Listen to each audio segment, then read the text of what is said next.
अब आज आप यहां से डिस्चार्ज हो जाओगे, तो जिस दिन हम पहले दिन अस्पताल में भर्ती होते हैं तो इलाज बहुत होता है।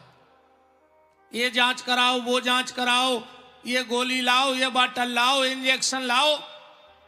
बीमार व्यक्ति तो पलंग पे लेटा है, पर जो साथ में है वो तो घोड़ा बन जाता, फिर दौड़ है, फिर ये है, फिर आ है।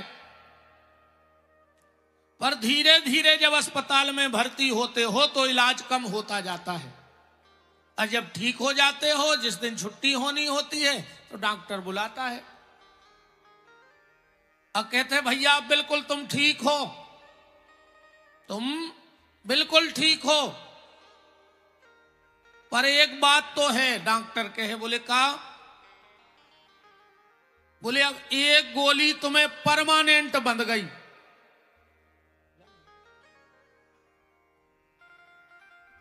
चलो हमारे पुजारी जी आ गए गौशाला से, कथा सुनबे, अब जाने दीजिए। चलो चलो निकल, आराम से जाइए, हैं? रात में हम आ रहे हैं।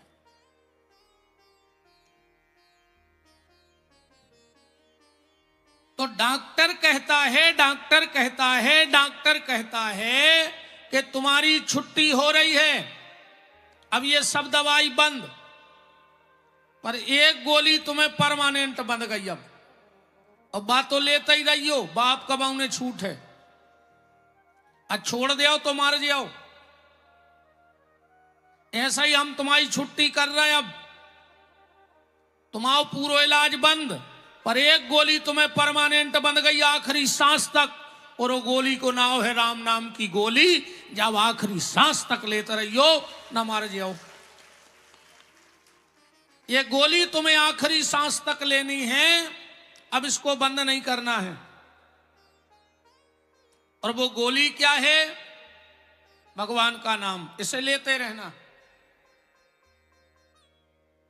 इसे बंद मत करना। कोई कुछ भी कहे, कोई कुछ भी कहे, इस गोली को लेना बंद मत करना। आज की कथा यहां से प्रारंभ है, ध्यान से सुनना। वो गोली कौन सी है, वो अस्पताल कहां है? आपके घर में, आपके घर में बेडरूम होगा, आपके घर में बाथरूम होगा, आपके घर में किचन रूम होगा, आपके घर में स्टोर रूम होगा, आपके घर में ड्राइंग रूम होगा, है कि नहीं है? सबके घर में है। इतने रूम आप सबके घर में हैं, बस एक रूम और बना लेना घर में जाके। एक रूम और बनाना है। बेडरूम है, ड्राइंग रूम है, स्टोर रूम है, बाथरूम है, किचन रूम है, गेस्ट रूम है। बच्चों, कई लोगों के घर में मेहमानों के लिए अलग कमरे होते हैं, पर जो रूम अब हम बताने वाले हैं वो अपने घर में जरूर बनाना, वरना गड़बड़ हो जाएगा। उस रूम का नाम है अपने घर में एक कंट्रोल रूम भी बनाना, जिससे पूरे परिवार को कंट्रोल किया जा सके। क्योंकि सब रूम होते हुए भी आज घर में आपके कंट्रोल रूम नहीं है,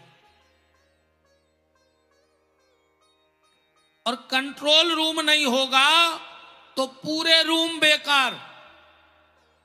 कितना रूम तुमने बनवा लाए हो, पर अगर हम घर में कंट्रोल रूम नहीं है तो सारे रूम बेकार। एक घर में ऐसो कमरा बनाओ, कोई गड़बड़ करने लगे, 2-4 दिन को बंद कर दे के जब दिमाग ठिकाने आए, जब इनकार है में से। ऐसा एक कमरा हर घर में हो। एक लक्ष्मण रेखा होनी चाहिए हर घर में, जिसका नाम कंट्रोल रूम है। हमारे घर के बूढ़े बुजुर्ग वही कंट्रोल रूम है। जिस दिन तुम्हें माता पिता की डांट खराब लगने लगे, समझ लेना तुम्हारा विनाश का समय आ गया। तब और कुमत बसी विपरीता, गोस्वामी जी कह रहे हैं, जब अपनों की बात खराब लगने लगे और परायों की बात अच्छी लगने लगे, अपनों की बात खराब लगने लगे और परायों की बात अच्छी लगने लगे, तो समझ लेना कि तुम्हारा विनाश का समय आ गया। लक्ष्मण रेखा, राम की पत्नी, लक्ष्मण की मां, भरत की भाभी, दशरथ की बहू, जनक की बिटिया, एक लक्ष्मण रेखा नाक गई, रावण ने हरण कर लिया। अगर सीता जी लक्ष्मण रेखा ना नाकी होती तो क्या रावण सीता का हरण कर पाता? कभी नहीं कर सकता था। इसलिए अपने घर में सब रूम होने के बाद एक कंट्रोल रूम जरूर बनाना, जिसका नाम है घर के बूढ़े बुजुर्ग। आज कोई किसी को परिवार में झुकना ही नहीं चाहता, कोई नहीं झुकना चाहता किसी को। और एक बात और सुन लेना, अकड़ना मुर्दे की पहचान है, झुक जाए वो इंसान है। मुर्दा कभी झुकता नहीं है, मरने के बाद आदमी अकड़ जाता है। और जो ज्यादा अकड़ रहा होए, जो ज्यादा अकड़त होए परिवार में, या आदमी कहते हम काय सुने, हम काय झुकें। कई बार लोग घर में कहते हम क्यों झुकें, और जो व्यक्ति घर में या पड़ोस में, गांव में, देश में ये कहे कि हम क्यों झुकें, उसको मुर्दा घोषित कर देना। वो मर चुका है, अब वो झुकने वाला नहीं है। क्योंकि जिंदा होता तो झुक जाता, वो मर गया है इसलिए अब झुकने वाला नहीं है। आज घर में कोई किसी को नहीं झुकना चाहता। सास कहती है यूं तो बहू कहती है क्यों, सास कहती है यूं, बहू कहती है क्यों। और घर में महाभारत चालू, प्रस्तुत करता वॉशिंग पाउडर निरमा, है ना। कोई किसी को झुकना नहीं चाहता। झुकना सीखो। अकड़ गए हो तो समझ लेना कि तुम मर गए हो। पति और पत्नी,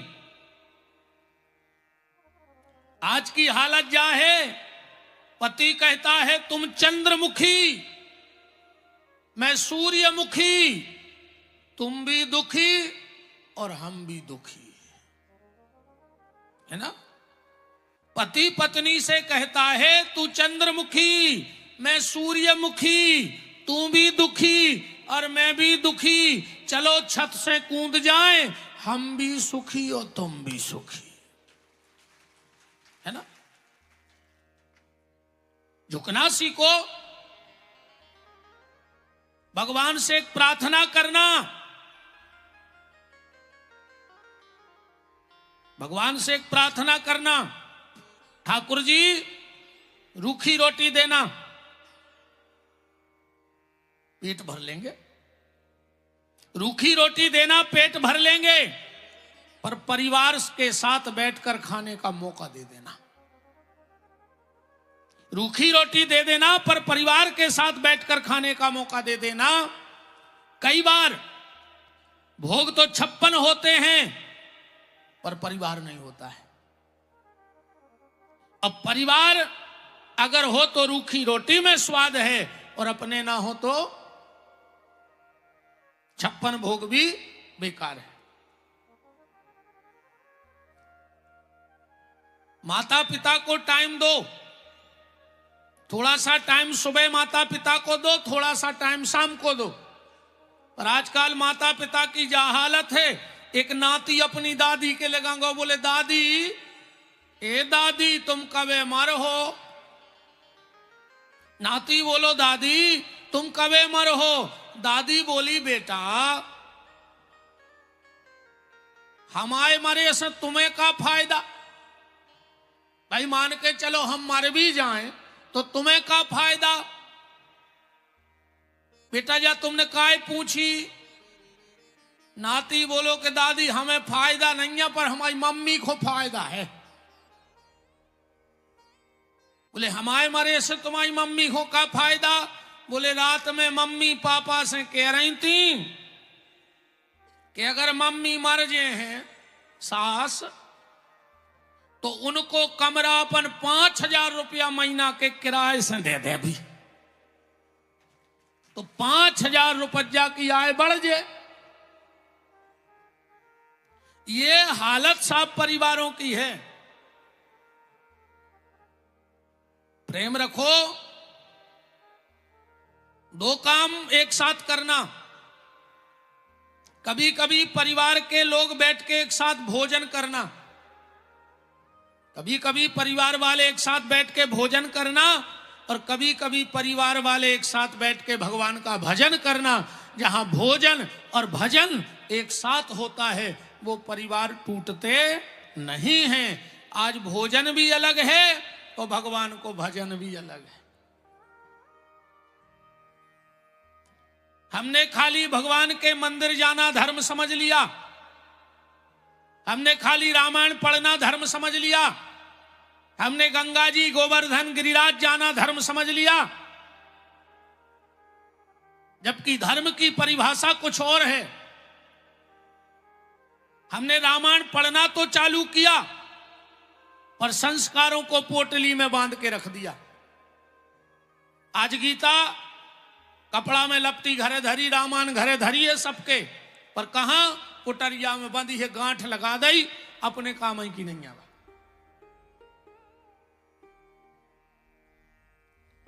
निवेदन,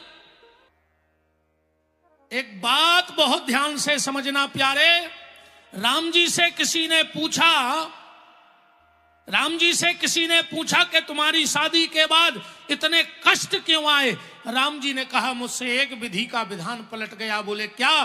बोले मैंने शादी के पहले पुष्प वाटिका में सीता जी का मुखड़ा देख लिया, इसलिए मुझे इतना कष्ट भोगना पड़ा। तुरंत दौड़े घरे, जब तक गांव भर ने मकान घेरा ही लाओ तो नंद बाबा जा ही रहे थे। एक बूढ़ो सो ग्वाल बैठो तो कहां जा रहे? बोले मोड़ा को मुंह देखवे। एक बोलो कि तुम्हारे कमू भाई नहीं आ, सो तुम यहाँ भवा नहीं आ। एक नियम है, पहली बार लड़का को मुंह देखवे जाओ तो अच्छे सज धज के जाओ चज्जे। बोले उसे कहा होत? बोले लड़का को भारी धनी ससुराल मिलत। और नंद बाबा भीतर गए, अच्छा थापक थक चंदन पटिया पारी गजरा पैरो बगल बद्दी को कुर्ता अच्छी तौलिया डारी बाहर आ गए। अब पहले ने डाई चलत ने हती, नंद बाबा रगड़ लेते डाई। आज के तो बूढ़े बूढ़े फिर रहे कल्ले से हुआ दाएं। 80-80 साल के बब्बा हरे जड़े डाई लगा ले और उसमार होने काय नहीं, डाई पोत ले उसमार होने। तुम जे जोन भारी तो डाई लगा रहे हो, सबसे पहले गोंजना इतनी धरी जात है, पता है? गोड़ों में नहीं लगे लूघरा, खपारी गई पे धारे हैं पेलवे। ऐसे जे जोन बार सफेद होगा ये चक्कर में न परो कि कर गया हो जाए, पर जोन जो मन कर गया होगा है एक भजन करके सफेद कर ले, जो तन में तई लूघरा लग जाए पर मन भगवान के ते जाने हैं, सो ज्यादा ही में न परो। नंद बाबा बाहर निकले, एक ग्वाल से बोले कि कार्य हम कैसे लग रहा है? एक बोलो रे बाबा तुम ऐसे लग रहे हो, जैसे काले भी आओ भाव हो दूल्हा से लग रहा है। अब नंद बाबा आगे बढ़े, इतने में एक ग्वाला आ गया। बोले तुम्हें तो सही में अनुभव नहीं है बाल बच्चों को? बोले काय?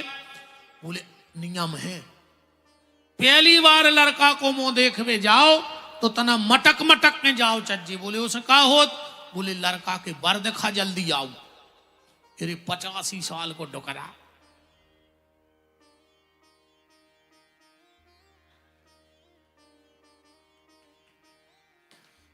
मलक मलक है? चले जा रहे, बधाई बज रही है कि नंद बाबा घर बजत बधाई, के धूम मची है अंगना। अब हो गए ललना, हो गए ललना, हो गए ललना, ललना ललना ललना ललना ललना ललना ललना ललना। गा तो हम ऐसे गाना गा रहे होते का है कि कैसा बम्बई का बाजार काला रेशम ना मेला, जैसी मैं थी फैशनदार वैसा सैया ना मेला। ऐसे गाना गवा ली तुम तो इनसे बिराज। भगवान के गीत गाएंगे कई फैशन की चोटी कटाऊंगी सैया खोनो कर बनाऊंगी। अच्छा एसडीएम साहब खड़े तो हो जाओ, तुम नंद बाबा कहा है तन नचने पर है आज, तुम ऑफिस में खूब नचात हो जो कि कल अज्जो परों अज्जो, आज तुम भगवान के चक्कर में अब तुम नचो, तुम खूब नचात हो जो। नहीं नच रहे नया नाच, हम कथा बंद कर दें। नंद बाबा घर बजत बधाई धूम मची है अंगना। तुम्हें शर्म लग रही हो तो मंत्री जी के पिताजी को पकड़ लिया ना, पकड़ लिया तुम तो महाराज पकड़ लिया। नंद बाबा घर बजत बधाई धूम मची है अंगना। अब हो गए ललना, हो गए ललना, हो गए ललना, ललना ललना ललना ललना, ललना ललना ललना ललना, ललना ललना ललना ललना, ललना ललना ललना ललना। हो गए ललना, हो गए ललना।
नंद बाबा मटक मटक के जा रहे थे, इतने में एक ग्वाला दही का माट मटका लेके आया और नंद बाबा के ऊपर डाल दिया।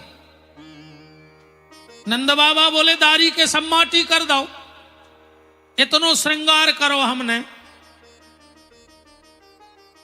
एक बूढ़ो सो ग्वाला बोलो कि सुनो नंदराज, तुम्हें पता नहीं है अगर पहली बार लड़का को मुंह देखवे जा रहे और धोखे से दूध दही को बूंदा उचट जाए तो लड़का को ऐसी गोरी नारी बहू मिलत मेंदा कैसी लोई।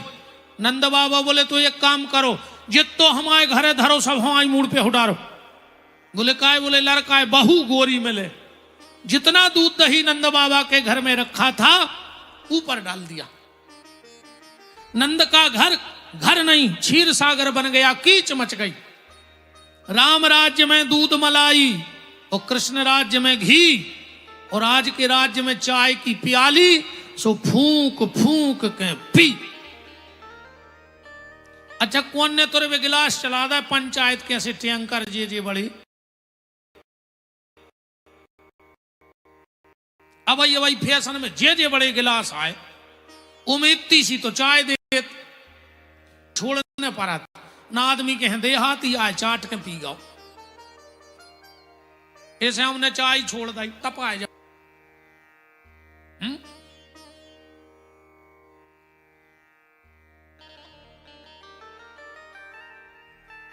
नंद बाबा पहुंचे ही रहे थे बिल्कुल दरवाजे पे, और इतने में दाई आ गई, भीतर गई। यशोदा जी से बोली कि नेंग लग है। यशोदा जी बोली मांग ले का चाहने। जब दाई की बात और यशोदा मैया की ना बनी तो यशोदा जी भीतर ही से चिल्लाई के बाबा ये दाई को समझाओ। बोले काहे? एक प्रेम की गाली होती है हर जाई, ये किसके बीच में चलती है? ननद और भौजाई। अगर भाभी मजाक कर है तो कहे दीदी तुम बरोबर हर जाई, नंद मजाक कर है तो कहे भाभी तो एक नंबर की हर जाई है धरी। तो वह दाई गांव के गांव में ब्याही थी, यशोदा की ननद लगती। तो यशोदा जी नंद बाबा से कह रही हैं कि दाई बड़ी हर जाई, ललन को नाले न छेदे। नंद बाबा बोले सो जो मांग रही सो दे दे। अरे बोले भाई तो बड़ी बैठी काय खो, बंगला न ले हो में, मोटर न ले हो नयन धन गाई, ने सोनो चाहने हो न चांदी। अरे तो नंद बाबा बोले उसे पूछो का मांग रही। तो दाई का मांग रही है कि मैं तो ले हो यशोदा की साड़ी। हम तो साड़ी चाहने यशोदा की। गांव के बोले महिलाई तो आए रे साड़ी पे हमारी। अरे 10-20 किलो सोनो मांग लेती, पूरा दम वो खरीद आऊ तो जितनी साड़ियां थी। यशोदा बोली जाओ हमारी सबसे महंगी साड़ी निकाल के को दे दे। दाई बोली रुको तो, अब पूछो तो कौन साड़ी चाहने, कौन सी साड़ी मांग रही है? कि मैं तो ले हो यशोदा की साड़ी, जे पे चरण धरे रघुराई। हमें बा साड़ी चाहे जे पे भगवान पांव रखे। यशोदा नहीं समझ पाई, साड़ी बदली, बदे दई, नाल छेदन भाई दाई चली गई। इतने में दूसरी दाई आ गई बेसई बिल्कुल। ए नंद बाबा मोए माफ कर दे, मोरे घर में मेहमान आए तो हम लेट हो गए। नंद बाबा बोले पागल अब पाई नहीं गई तुम नाल छेदन करके? बोले नहीं, जो असली दाई थी गोकुल की वो बैठी रही, और माता सरस्वती नकली दाई बन के भगवान को नाल छेदन करके बस साड़ी ले गई, जे पे भगवान ने पहली बेर चरण रखे हैं। आज भी माता सरस्वती उस साड़ी को अपने अंगों से लगाए बैठी हैं। हमारे बटुक आचार्य ब्राह्मण बैठे, ये जब भी स्तुति करते हैं, या कोंदेन्दु तुषार हार ध्रवला, या शोभ्र वस्त्रावृता, वो वस्त्र आज भी अपने अंगों से लगाए बैठे हैं। नंद बाबा आए, भीतर जा ही रहे थे, लड़का को मुंह देखवे, इतने में वे 600 बाबा आ गए। हर हर महादेव। ए नंदराज 6 महीना हो गए माला फिरात, बाल बच्चों होगा तो हमें भूल गए। पहले हवन पूजन। नंद बाबा ने मन सो खराब कर बोले बैठ जाओ। बैठ गए। पंडित जी बोले चावल चढ़ाओ, नंद बाबा ने फूल चढ़ा दिए। पंडित जी बोले फूल चढ़ाओ, उन्हें चावल चढ़ा दिए। एक बाबा जी को गुस्सा आ गया, बोले तुम्हारा चित्त तो है नहीं।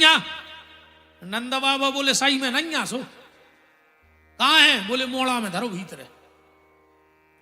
तो एक पंडित जी बोले तुम संकल्प दे दे, पूजा हमारा निपटा लें। नंद बाबा बोले तुम बोल ले जितने जल्दी बोल पाओ, हमें छोड़ दे। मानो क्या दे रहे हैं नंद बाबा? अब यहां से देखो एक बात और कितनी प्यारी, देखो सुखदेव जी कह रहे हैं, यहां से नंदोत्सव चालू है इस श्लोक से। नंदस्तुम आत्मज उत्पन्न जाता अलहादो महामना। नंद बाबा के लड़का नहीं भाव, बेटा नहीं भाव, मोड़ा नहीं भाव, पुत्र नहीं भाव, सन नहीं भाव, का भाव है? जाता अलहादो, आनंद भाव है। यही से बड़े बड़े पंडित जी की कथाएं सुनी, आज तक को उन्हें कही कि नंद के मोड़ा भाव जय कन्हैया लाल की, नंद के बेटा भाव जय कन्हैया लाल की। का कहते हैं? नंद के आनंद भयो, कैसे भगवान आनंद है। एक और बहुत प्यारो श्लोक में एक शब्द आओ है, नंदस्त्वम आत्मज उत्पन्न जाता अलहादो महामना। भगवान किसके घर में जाते हैं? सुखदेव जी चाहते तो लिख देते महाधना, जिनके बहुत पैसा हो तो कहीं जाते हैं, पर नहीं, महामना, जिनका मन बड़ा होता है भगवान उसके घर में जाते हैं। न बड़ी जाति वाले के यहाँ, न बड़े धन वाले के यहाँ, न बड़ी पहुंच पकड़ वाले के यहाँ। वो तो जिनका मन बड़ा है वो झोपड़ी में भी रहेगा तो गोविंद मेरा वहां पहुंच जाया करेगा। महामना यशोदा, जो दूसरे को यश देना जाने उसका नाम है यशोदा। और अपन ऐसे हैं कि बन गई सो अपन न करी हो, बिगड़ गई सो घर भर के हते। जबकि बन जाए तो परिवार ने किया है, और बिगड़ जाए तो जिम्मेदारी अपने पे ले लो। हाँ, कई बार हम लोगों के रिश्ते इसलिए भी बिगड़ जाते हैं, पति पत्नी, माँ बाप, पड़ोसी। एक पति पत्नी बैठे थे, पति बोलो कि हम तो लड़का को इंजीनियर बने हैं, पत्नी बोली कि देखो हमारी रहते तबीयत खराब, हम तो डॉक्टर बने हैं। पति बोलो हम या कमा रहे, हम पढ़ा रहे, हमारा लड़का इंजीनियर बने हैं। पत्नी बोली डॉक्टर, वे बोले इंजीनियर, बोले वे डॉक्टर। नाव से करछली फेंकन लगी, माँ से पटली फेंकन लगी, दो ही लड़ पड़े, रिपोर्ट हो गई, पुलिस आ गई। पुलिस ने पूछी क्यों, क्या बात, किस बात पे झगड़ा हुआ? अरे पति बोलो हम दिन रात मेहनत कर रहे, हम अपने मोड़ा को इंजीनियर बने। माताई बोली कि हम रोटी बना, हम बीमार रहे, हम डॉक्टर बने। पुलिस वाले बोले कि लड़का कहाँ है, वो तो बुलाओ। वो सब पूछे कि वो का बन है, दो ही बोले क्या वे भाऊ नहीं है। आप बताओ, ऐसे विवाद भी होते, बाल बच्चों भाऊ नन्या होते, रिपोर्टें हो गई। यश देना सीखो, चाहे पड़ोसी हो चाहे घर वाले हो। तुम जो दोगे वो लौटेगा। तुम कल हमारी बात का विश्वास कर लेना, कल पड़ोसी के यहां नमकीन भेज देना एक डिब्बा में। जिस दिन वो डिब्बा लौट के आएगा तो पड़ोसी तुम्हें उसमें मिठाई भर के देगा, क्योंकि तुम जो दोगे वो लौट कर आएगा। तुम नमकीन पहुंचाओ, तुम्हारे घरे मिठाइयां है, और तुम पड़ोसी को एक पथरा मार के देखियो, दिन डूब जाए तो मुश्किल है ना, इतने लठ न करे हो के घर से खपरिया फटा देंगे तुम्हारी। तुम यहां जो दोगे वो तुम्हें लौट के मिलेगा। इसलिए यश, दूसरों का सम्मान करना सीखो, तुम्हें सम्मान अपने आप। यशोदा का मतलब ये है, जो दूसरों को यश देता है भगवान उसकी गोदी में आके बैठ जाया करता है। सुसरा तीरथ अतीरथ साला साली है, वो दुनिया के सब तीरथ झूठे, चारों धाम घरवारी है। इनकी गंगा जमुना सरस्वती सब यहाँ घर है। घूंघट माता काहे है कर रहा, तुम्हारे खुदा ही दे रहे हो जो बाबू दत्ता से अलग इतने आगे भागीरथ यवन ने तुम्हें कहा है श्रवण कुमार ये बैठे तुम बाप से मेहरबान है तो भागवत में आ गए का। अगर बाप से ने बोला तो हमारी कथा में नहीं जो कबाऊ, हम ऐसो को चेहरा नहीं देखो चाह, हम तो चाहे अकेले कथा करत रहे, हम ऐसे दुष्टों को मुंह देखना ही नहीं है। एक बात हमारी गांठ में बांध लो, उस आदमी से कभी मित्रता मत करना। किससे? जो 9 महीने मां की कूख में रहा और उस मां का नहीं हुआ, वो एक गांव में रहने पर कभी तुम्हारा नहीं होगा। और जो व्यक्ति एक कूख में रहने पे सगे भैया के लाने संपत्ति पे धोखा दे सकत है, वो एक गांव में रहने पे तुम्हें मरवा कर फेंकवा दे मौका आ जाए तो। ऐसे लोगों पे भरोसा मत करना। मरे जा रहे आदमी, एक मोड़ा दे दे, एक मोड़ा दे दे, काहे वो तुम्हें बुढ़ापे में पानी दे है नहीं? अबे तो वो तुम्हें पानी नहीं दे रहा हो, बुढ़ापे में दे है तुमको पानी, तुमने दो अपने बाप को। बताओ, मनो चिंता न करो रे जो कल युग आए। आओ तुम अपने बाप से ऊंची आवाज में बात करियो, तुम्हारा मोड़ा उचट के तुम्हारे मुंह में लात ने मारे तो विपिन बिहारी को नाव बदल दियो। माई भी आज की मिल है। तुम अपनी सास को मोचलत जो तुम्हारी बहुआ की यही फतेहपुर में तुम्हारी सांप के ऐसी थुतरी ने कुचरे रोड पे धार के।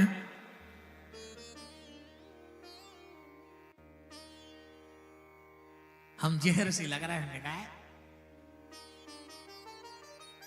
तुम्हारा हम बिल्कुल जहर से लगता आदमी को। हमारी कथा ऐसी नहीं रे कि टंकी को पानी आके चाहे को पी ले वे। विपिन बिहारी की कथा टंकी को पानी नहीं, खोला चाय आए रे घूट घूट करके पीपे हो, गट्ट गट्ट करके कोनो पचत हमारी कथा आदमी को। वे को खोला चाय अधरी जूड़ो पानी नहीं कि खोबा लगाओ गट्ट गट्ट करके फिरी एक एक घूट पीवे में पसीना आ जाए है। कई आदमी नहीं आता हमारी कथा में, कई तो हमें पागल घोषित करें कि वो तो पागल है।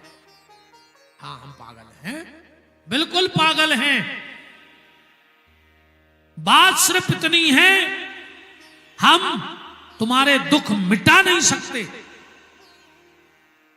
ऐसा नहीं है कि तुम हमारी कथा में आ गए तो हम तुम्हारे दुख मिटा दें। हम दुख नहीं मिटा सकते, हम कोई चमत्कार नहीं जानते, हमारे पास कोई चमत्कार नहीं है, पर भगवान की थोड़ी सी कृपा जरूर है जो उसने मुझे यहां बिठाया है। हम तुम्हारे दुख मिटा नहीं सकते, पर तुम्हें दुख में सुखी रहने का संकेत जरूर दे सकते हैं, ये गारंटी है। तुम्हें हम जीने की कला बताएंगे कि दुख में भी सुख आए। देखो दुख जीवन में आएगा, कोई नहीं मिटा सके दुनिया में, न कोई की दम आए। ऐसा कोई नहीं है कि हाथ फेर दो तुम्हारे सब संकट दूर हो जाए। दुख आएगा और इतना बेशरम है जो दुख, इतना बेशरम है। अगर तुम दरवाजे लगा दो जो खिड़की में हुकूम दिया, तुम खिड़की लगा दो जो छप्पर पटाके आ जाए, तुम छत ढलवा दो वो जमीन पटाके आ जाए, तुम टाइल्स लगा दो वो नल की टोटी में हुआ जाए, बनवा है।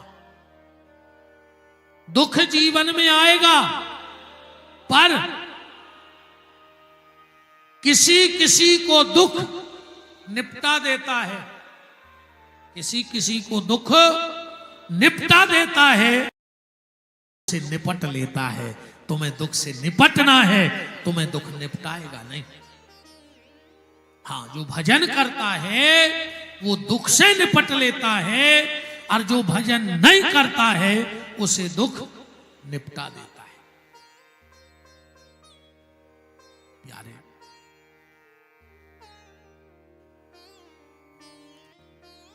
निवेदन बस ये है कि बेटी को मत मारो। हो सकता है वो मीरा, गार्गी, मदालसा, अनसुईया बन के तुम्हारे घर में आ रही हो। नवरात्रि में तुम कन्या भोजन करा रहे घर में, और जो साक्षात दुर्गा तुम्हारे घर में आ रही थी उसे तुमने आने से पहले ही मार डाला। ऐसा, और बहनों तुमसे हमारा विशेष निवेदन है, तुम तो कम से कम नारी नारी होके नारी की दुश्मन मत बनो। घर में बिटिया हो और सबसे खराब मोह दो जनों को होता है। ऐसो मोह करत है जैसे जब भैंस सानी खा कर रोता थे।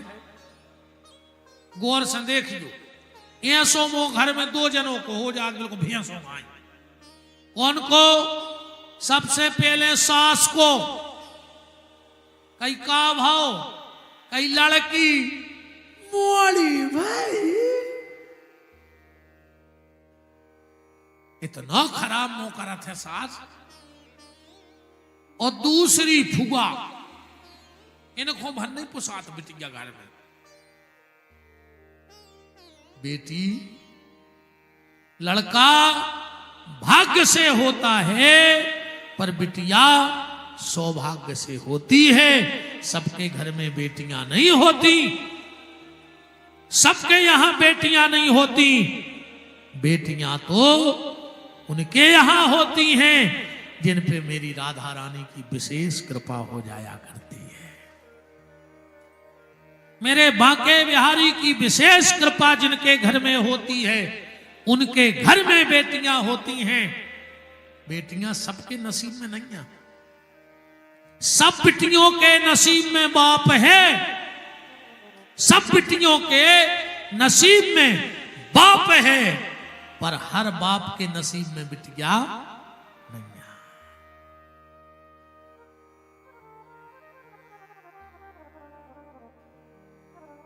अब आई बोला हुआ होने से गुलाला उड़ रही, जब गुलाला फेंकने लगी ऊपर से, है ना। श्री वृंदावन बिहारी लाल की जय, राधा माधव सरकार की जय। कि जो कन्या न होती न व्यवहार होता, कहो कैसे बंधते वो संबंध धार।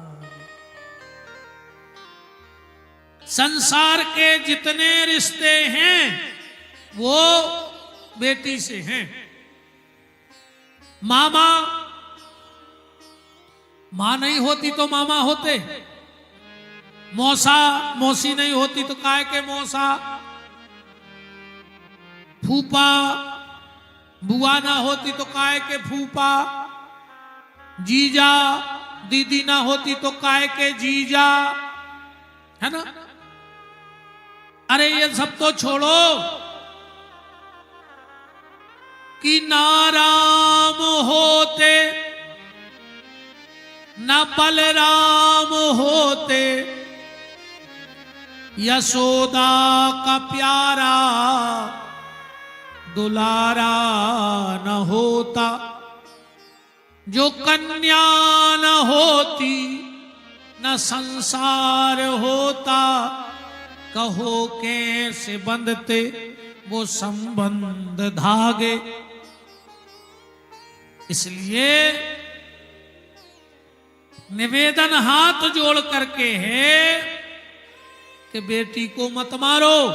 और जिसके घर में भ्रूण हत्या होती है, जो रिश्तेदार ऐसे कुकृत्य में साथ देता है, उस रिश्तेदार का सर्वनाश हो जाता है। जो डॉक्टर ऑपरेशन करता है, वो डॉक्टर ब्लड कैंसर में मरेगा, गारंटी है बिल्कुल। और जो मां बाप ये गलत काम कर रहे हैं, 7 जन्मों तक बंजवा रहोगे, 7 जन्मों तक औलाद नहीं होगी। वो कन्या श्राप दे के जाती है कि तूने मुझे दुनिया में आने से पहले मार डाला, मैं श्राप देती हूं, तेरा आंगन किलकारी के लिए तरसेगा, पर तेरे घर में अब कभी कोई किलकारी नहीं गूंजेगी। इसलिए ये पाप मत करो। बेटी आज कहीं कम नहीं है, कहीं कम नहीं है। और भैया पानी लड़का दाए चाय ने दाए, पर बिटिया बूढ़े बाप को ख्याल रखा थे। इस मिल को जो काम ने करियो, अगर सत्संग से जुड़े हो, भजन से जुड़े हो, कन्या हाथ से छूट गई। कंस ने वसुदेव देवकी को मुक्त कर दिया। सुखदेव जी कहते हैं, राजन चलो अब हम तुम्हें गोकुल ले चलते हैं, मथुरा को छोड़ो। सुबह सुबह क्या सुंदर बात, कहां से प्रारंभ किया भगवान का जन्म, इस श्लोक से। अब क्या सुंदर बात लिखी है सुखदेव जी ने। क्या कह रहे हैं कि नंदस्त्वम आत्मज उत्पन्ने जाता अलहादो महामना। नंद बाबा के यहां क्या हुआ है? सुखदेव जी ने ये नहीं कहा कि बेटा हुआ, कि पुत्र हुआ, कि लड़का हुआ, कि बेटा भाव, के मोड़ा भाव, के सन भाव, के छोरा भाव, जो कछु नहीं लिखो। क्या लिखा है? नंदस्त्वम आत्मज उत्पन्ने जाता अलहादो। अलहाद भाव, अलहाद माने प्रेम, प्रेम माने आनंद। इसीलिए हम तो बहुत छोटे से कथावाचक हैं, वो तो सरकार ने हमें लाके यहां बिठा के बड़ा बना दिया है, तो हम बिल्कुल तन्नक से, हम इतने बड़े बड़े गुरु जी नो ही रहे जितो हम तमाशो बन जाते। अपन गांव देहात के तखत बारे कथावाचक हैं, 10-20 आदमी बैठे हैं, अपन कथा कर रहे। यहां बड़े बड़े दिव्य संत आए, पर क्या कभी किसी संत ने जन्म उत्सव में ये गाया कि नंद के लड़का भाव जय कन्हैया लाल की, नंद के मोड़ा भाव जय कन्हैया लाल की। चलो और पढ़े लिखे जा कही के नंद के सन हुआ जय कन्हैया लाल की। कितने भी मूर्धन्य विद्वान आ जाएं, पर वो गाएंगे यही क्या कि नंद के आनंद भयो। नंद के लड़का नहीं हुआ, बेटा नहीं हुआ, पुत्र नहीं हुआ, क्या हुआ? आनंद। इसलिए चाहे जितनी जिस पे कृपा ठाकुर जी की है और व्यास गद्दी पे बैठा है, पर वो गाता यही है कि नंद के आनंद भयो जय कन्हैया लाल की। अब एक बात और देखना, इसमें एक शब्द और बड़ा प्यारा है। नंदस्त्वम आत्मज उत्पन्ने जाता अलहादो महामना। सुखदेव जी चाहते तो जावी कह देते कि महाधना। भगवान हो के घरे जाते हैं जे के बहुत धन होए, उसके घर जाते हैं जिसके घर बहुत धन हो, या जो भी लिख देते महाज्ञानी के, जो भी लिख सकते के बहुत बड़ी जात बारे के। पर क्या लिखा है? महामना। भगवान उसको नहीं मिलते जिसके यहां बहुत धन होता है, भगवान उसको मिलते हैं जिसका मन बड़ा होता है, जिसके मन में समर्पण होता है। भगवान पैसा से नहीं मिले। एक आदमी खड़ो तो मंदिर के बाहर, एक सेठ जी गए, बोले हमें दर्शन करने। वो बोलो कि 1000 रुपया लगे हैं, 2 मिनट में करा दें दर्शन, भीड़ आती बहुत। बोले पक्का? बोले पक्का। भीतर न लवाएंगे? बोले हाओ। सेठ ने 5000 दाए। वो बोलो कि का 5000? बोले जब 1000 में भगवान भीतर मिल सकत है तो 5000 में बाहर वाली आवार घंटा को। जब 1000 में भीतरे दर्शन हो सकत तो 5000 में भगवान बाहर नहीं आ सकत। विडंबना तो देखो साहब, हम भगवान को धन की ताकत पे रिझाना चाहते हैं, जबकि ये हम भूल गए हैं कि लक्ष्मी उसके पांव दबाती है। कितना होगा तुम लोगों के पास या हमारे पास? क्या भगवान धन से मिलेगा?